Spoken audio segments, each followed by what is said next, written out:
There's a place in Texas where the oil stopped flowing, the people disappeared, but the town never truly went quiet.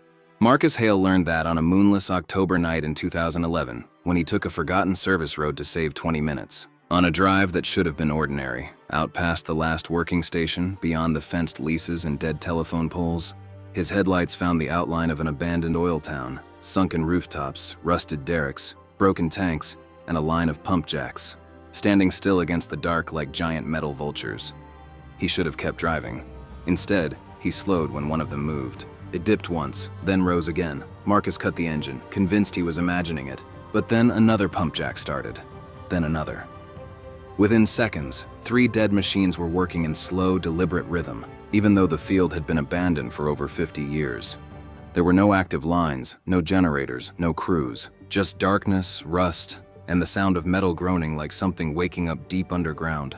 Then came the voices, not close, not clear, just distant shouts carried across the flats, the kind men use on dangerous jobs when noise and panic swallow every other word. Marcus followed the sound, past a row of collapsing company houses and a shattered storage shed until he reached the old central pad. That was where he saw them. Figures, tall black silhouettes moving through the machinery, shoulders bent, arms signaling, heads turning toward the well, as if trying to stop something already out of control. They looked like oil workers, but wrong somehow, too dark, too slick, as if their bodies had been dipped in crude and left unfinished. One raised an arm toward Marcus. Another stumbled. Then a white flare erupted from the center of the field, so sudden and bright it burned the shape of the derrick into his vision. And in that blast of light, Marcus saw one face clearly. A man with skin blackened by oil, eyes reflecting fire, and a grin stretched far too wide for a living person. Marcus ran. He reached his truck shaking so hard he dropped the keys twice. When the engine finally turned over, the radio came alive on its own. Through a storm of static came broken words in an old voice. "Pressure's climbing. Shut it down. Shut it down now."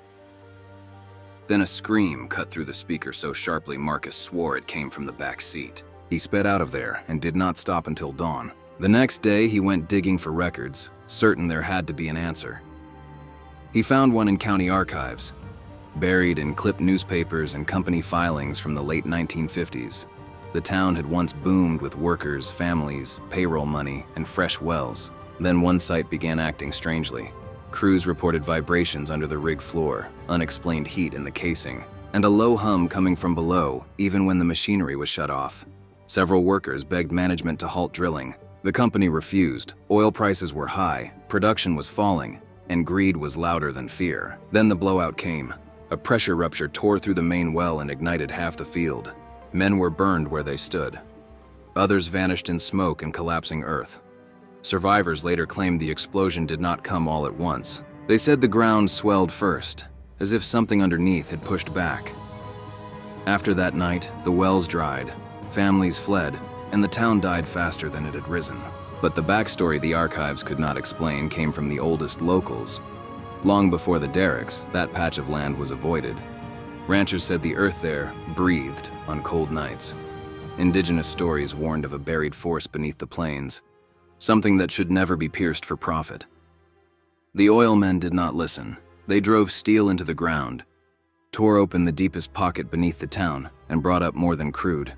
The dead workers were never just haunting the site. They were trapped in the final moment of disaster, endlessly laboring at the place where the barrier broke. That is why the pump jacks still move. That is why voices still echo across an empty field. That is why witnesses see workers reliving their last shift again and again. The haunting is not random. It is a wound. The town was abandoned because the oil ran out, but it stayed cursed because something older came up with the last surge and never went back down. Marcus never returned, but others have, and nearly all of them report the same final detail before fleeing. Beneath the metallic groaning of the rigs, beneath the ghostly shouting and the hiss of dead radios, there is another sound waiting under the soil. A slow, patient knocking, as if something deep below is still trying to come the rest of the way out.